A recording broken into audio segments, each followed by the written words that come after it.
തിരുവനന്തപുരം പേട്ടയിൽ 2 വയസ്സുകാരിയെ തട്ടിക്കൊണ്ടുപോയ സംഭവത്തിൽ പ്രതിയെ പിടികൂടി പോലീസ്. നിരവധി ക്രിമിനൽ കേസുകളിൽ പ്രതിയായ പാരിപ്പള്ളി ഐരൂർ സ്വദേശി ഹസൻകുട്ടിയാണ് കുട്ടിയെ തട്ടിക്കൊണ്ടുപോയ ശേഷം ഉപേക്ഷിച്ചതെന്ന് പോലീസ് സ്ഥിരീകരിച്ചു.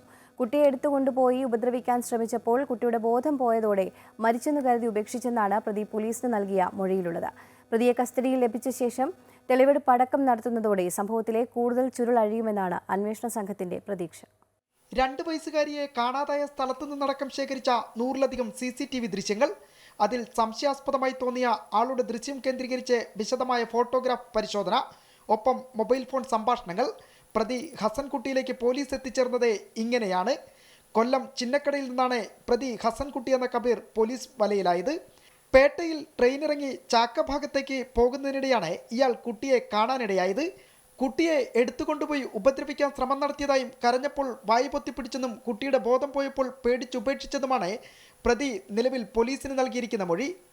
പ്രതിയുടെ പേര് ഹസൻ കുട്ടി അലിയാസ്. റെയിൽവേ സ്റ്റേഷനിൽ ഇറങ്ങിയിട്ട് നടന്ന് ആ ഭാഗത്ത് ചാക്ക എയർപോർട്ട് റൂട്ടിലോട്ട് ഇയാൾ നടന്നു പോവുകയാണ്. അവിടെ ഒരു സ്ഥലത്ത് വന്നിട്ട് കരിക്ക വെള്ളം കുടിച്ചു. അവിടെ കുറച്ച് നേരം നിന്നു. ബസ് സ്റ്റോപ്പിൽ നിന്നിട്ടാണ് ഈ കുട്ടിയെ കണ്ടതെന്നും അത് കഴിഞ്ഞിട്ടാണ് ഈ സംഭവം നടന്നതെന്നാണ് അയാൾ പറയുന്നത്.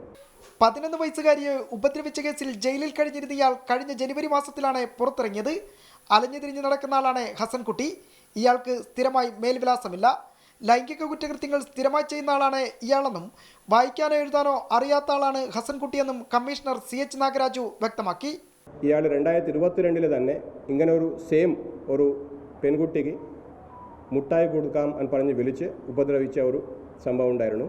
ആ കേസിലെ ഇയാൾ ജയിലിലുണ്ടായിരുന്നു. ബേസിക്കലി ഇയാൾ പോക്സോ ഹാബിച്വൽ ഒഫൻഡറാണ്. പോക്സോ, ഭവനഭേദനം, മോഷണം എന്നിവയടക്കം 8ഓളം കേസുകളിലെ പ്രതിയാണ് ഹസൻകുട്ടിയെന്നും പോലീസ് കണ്ടെത്തിയിട്ടുണ്ട്. പ്രതിയെ കോടതിയിൽ ഹാജരാക്കി കസ്റ്റഡിയിൽ ലഭിച്ച ശേഷം തെളിവെടുപ്പ് നടത്താനാണ് അന്വേഷണ സംഘത്തിന്റെ തീരുമാനം. സിറ്റി പോലീസ് കമ്മീഷണർ CH നാഗരാജുവിന്റെ മേൽനോട്ടത്തിൽ DCP നിതിൻ രാജിന്റെ നേതൃത്വത്തിലുള്ള സംഘമാണ് പ്രതിയെ പിടികൂടിയത്. അമൃത ന്യൂസ്, തിരുവനന്തപുരം.